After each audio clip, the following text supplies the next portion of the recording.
Lisa Care here with Lighthouse for Life. And I wanted to take a minute just to be real with you. There are many things that I love about working at Lighthouse for Life. I love taking a freedom bag to a survivor who has just found the courage to leave her trafficker and get some help. I love being able to share in front of parents and community members and give them some tools to be able to prevent those that they love from being victimized in the first place. I love celebrating with those that we have already served as they find so much fulfillment in a healthier space in their lives. And I love every time somebody swings by the harbor because they know that we care and that we want to pray with them over their struggles, that we want to come alongside them and want to support them. But there's a lot of times when it is not easy to be in this fight. It is hard when you can't get a bill through legislation as fast as you would like, even one that you know is going to do so much good in our communities.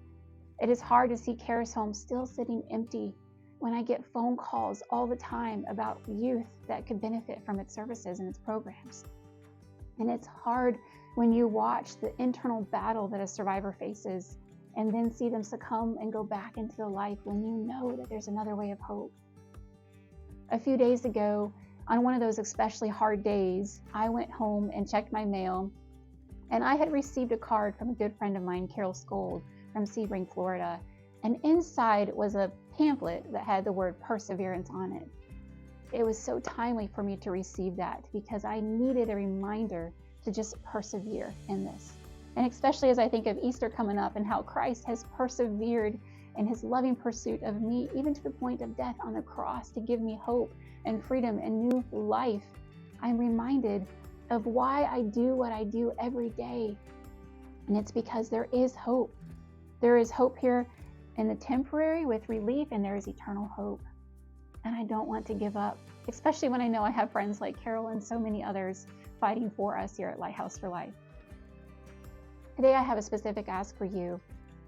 Midlands Gives is right around the corner. Midlands Gives is an opportunity for individuals to strategically give of their funding to organizations like Lighthouse for Life that can really make a big difference in the communities around us.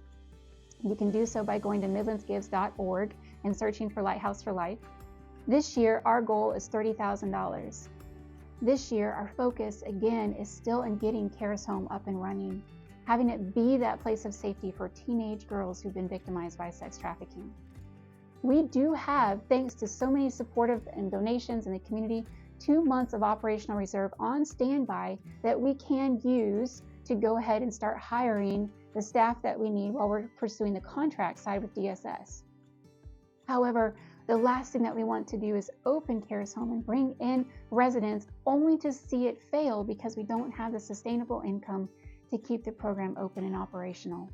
That's why we count on these fundraisers throughout the year, as well as the lamplighter support on a regular basis, and just one-time donations that come in all throughout the year to sustain the operations and the services that provide education, counseling, a bed, life skills, community opportunities for these teenagers. Will you find 2 or 3 other people and tell them about Lighthouse for Life and encourage them to give to our Midlands Gives fundraiser this year? Technically, it's on May 6th, the first Tuesday in May, but you can give at any time. I believe it's already open.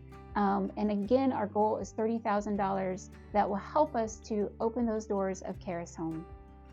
But beyond that, just thank you for your prayers. Thank you for your notes of encouragement. If you want to come by and see the harbor property for yourself, if you love to grab a cup of coffee and learn of other ways that you can come alongside Lighthouse for Life, I would be honored to meet with you and very much appreciate you.